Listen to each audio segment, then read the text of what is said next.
هلته بیا لاره بندېږي.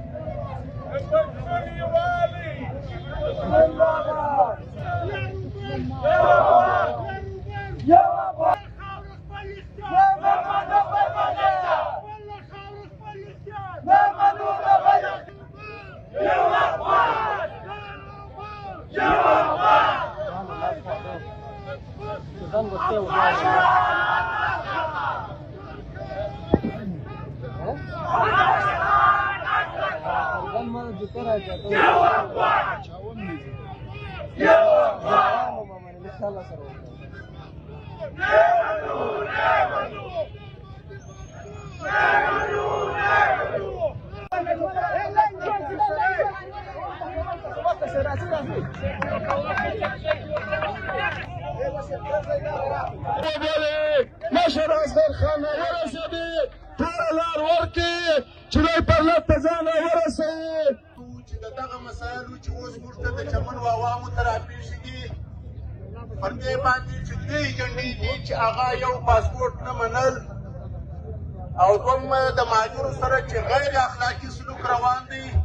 د دې مخالفت کول. نو موږ وایو چې پر دغه دوو ایجنډو باندې به موږ ته مجران وینا کوي د دې څخه که چیرې تجاوز وشي د سیاسي جماعتو د قام پرسته ملت پاله ګوندو مړانه افغانیت د ورورولۍ ټول پښتون افغان ملت ناست کړي. په کومو ورورولي او اتحاد او اتفاق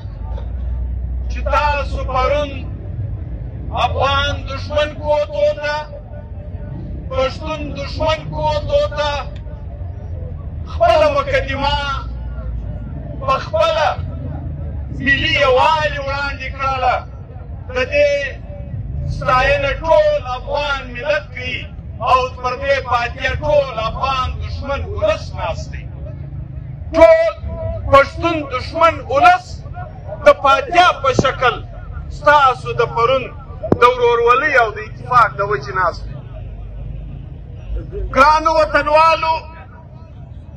یقینا سر دست موږ ته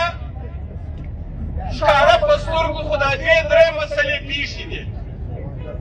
خو ګرانو وطنوالو، زموږ قامي ستونزې وطني ستونزې دا ټول یو له بل سره تړلي دي. موږ به په دې لازمي خبره سره کوو چې زه د عالمه څخه تر طالبه پورې، تر سیاسي کارکونه پورې، تر ډاکټره پورې، تر وکیله پورې پر څه شي وژل کېږم. زه چې د سر د امن خبره نه وکړم نو پر ډیورنډ خو بیا دی ډېر زور کېږي.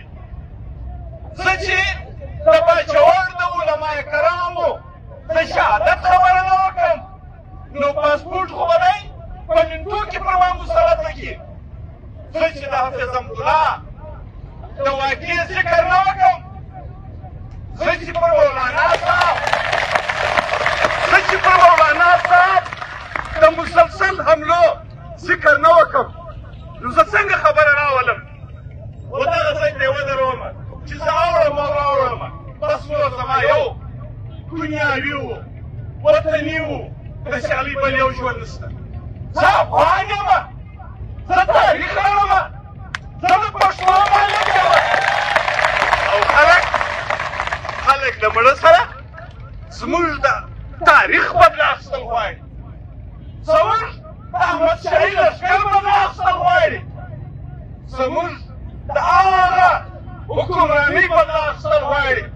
چې ته به په کندهار کې مرکز وې، تحول اصفهان ته به ځم، تحول ډیلي ته به ځم، ستا د ویرې خلکو ماشومان ویدول. اوس ته په ژړا یې، ستا خویندې په ژړا دي، ستا میندې په ژړا دي، ستا وروڼه په ژړا دي، کڼې په ژړا دي. د کلونو د خولې تویولو خوارۍ یې کښلي، دا ویې راپرېږدوه. او چې کله یې چې کله زما په وینه ایټم بم جوړوي، زما په وینه دا جوړېدا ده عرب اسلام لښکر د پاکستاني فوج چې دا یې جوړوي، نو بیا څه ویل؟ نو دا غازي قام دی، دا جهادي قام دی، دا په ننګ مین قام دی، دا په اسلام مین قام دی. نو هغه وخت مې ما ته دا شعار راکول، زه یې ټوټ ټوټ کړم. زما نه د ژبې مالک عالم پرېښاوی، نه یې د ژبې مالک خان پرېښاوی، نه یې د ژبې مالک سیاسي کارکون پرېښاوی، نه یې شریف اسدخان پرېښاوی، نه یې ماشوم بچیان پرېښول. دا ټول کار یې نن چې له ما سره روان کړی وي، نو دا ټولې جګړې به ته یو ځای کوې، ته به د ځانه افغان جوړې، ته به د ځانه یو ملت جوړې، نو بیا ته مقابله کولی شې. او که زما بس پر دې خبرې پاسپورټ راکړې یا پاسپورټ نه درسره منم، بله ورځ به برادري خوشحاله کوي، بله ورځ به په یو بل چټ خوشحاله کوي. دا کارونه که ټول راسره وکړل چې د افغان ملت د پښتون ملت اتحاد او اتفاق نه وویني، دا کوشش یې د کډې په کښلو وکړي، دا کوشش یې په هر لار کار وکړي،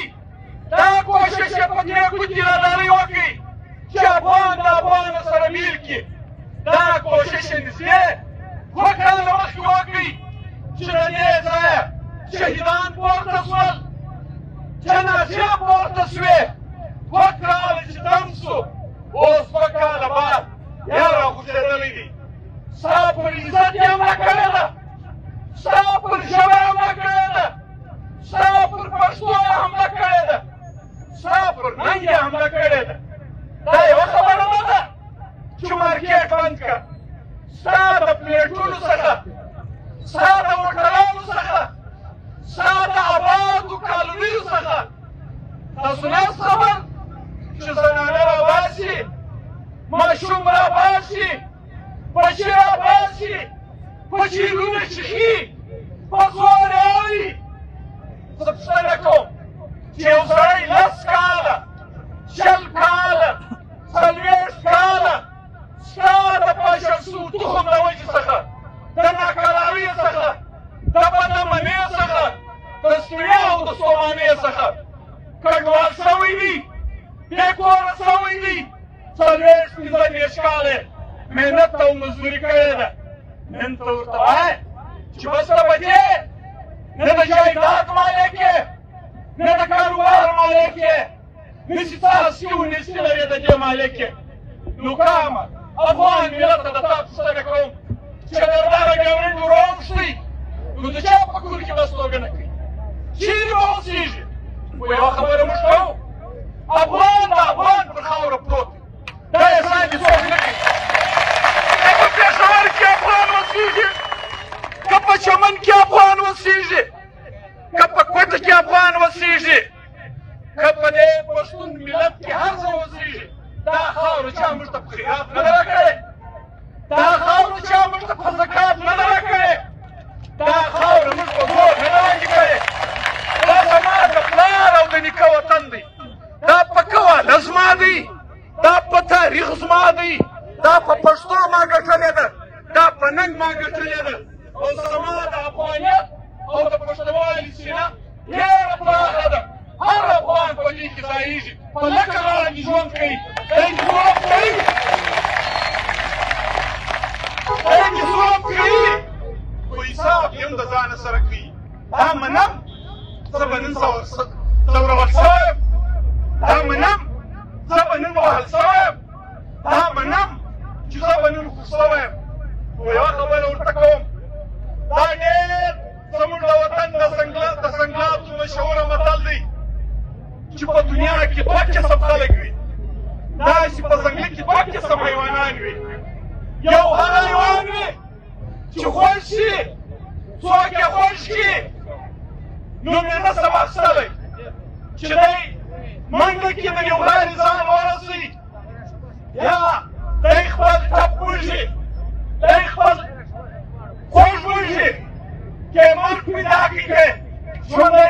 شو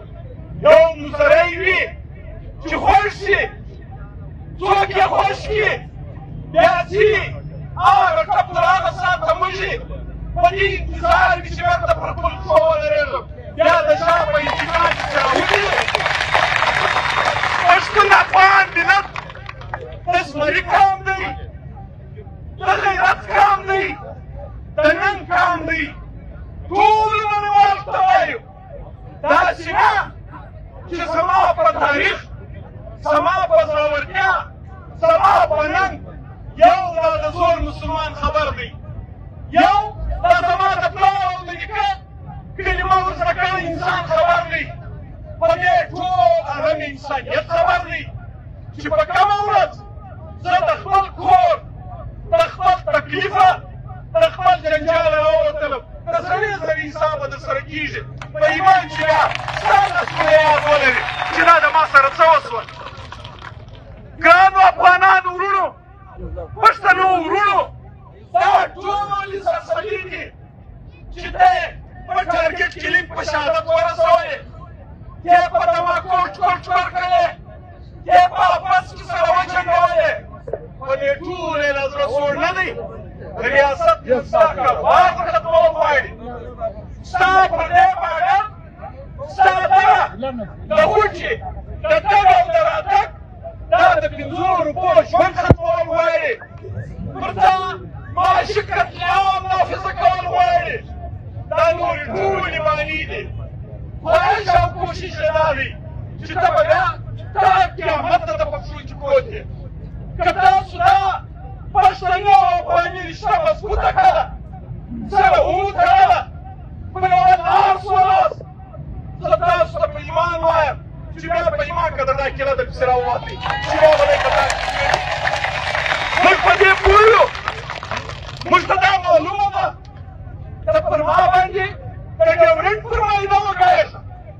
که د ډیورنډ په معاهده کې د انګریزو سره دا لیکلي دي چې د لیکې د دې خوا اوسېدونکي خلک یا د لیکې د هاخوا اوسېدونکي خلک دا به په پاسپورټ څومره راځي پر ژبه نو که د ډیورنډ په معاهده کې په هغه 100 کاله یو 10 کاله 10 کاله مخکې معاهده کې ماته تګ او راتګ صرف او صرف د خپلې ځمکې په فرق